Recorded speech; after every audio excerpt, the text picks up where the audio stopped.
1626 Médias. Apprendre Transmettre. et construire. Bonjour à tous, bienvenue sur 1626 Médias, je m'appelle Kevin. On est là pour la deuxième journée des métiers en tournée. Aujourd'hui, je suis avec Kostia, chef du CIRFA de Saint-Lô. Comment allez-vous ?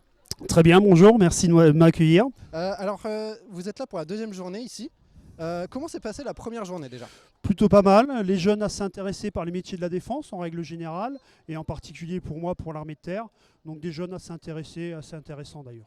Très bien. Quel est votre grade à l'armée de terre ? Alors moi je suis adjudant-chef. L'adjudant-chef, c'est un grade de sous-officier, c'est le dernier grade des sous-officiers.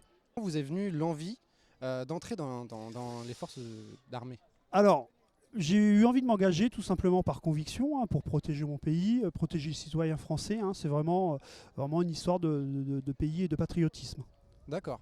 Une question qui est un peu d'actualité. En cas de guerre, est-ce que les réservistes, ils y vont à la guerre ?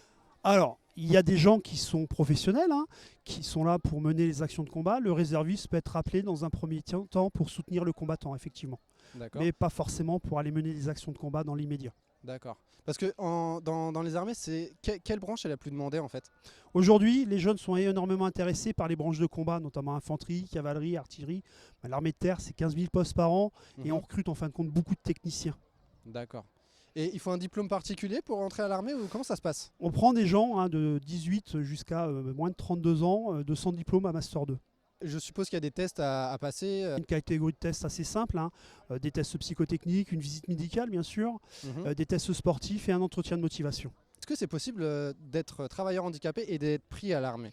Alors, vous ne pouvez pas travailler autant que militaire, mais dans l'armée, il existe également des fonctionnaires, des personnels civils, et effectivement, ils peuvent intégrer les armées autant que fonctionnaires. Dernière question, une question beaucoup plus légère. Quand vous revenez de mission, qu'est-ce que vous faites en premier quand vous rentrez chez vous ? Quand on vient en premier, Ouais. on va au McDo. Non, je plaisante. Non, on se fait une bonne bouffe. On se fait une bonne bouffe. Bon. Ça, c'est important.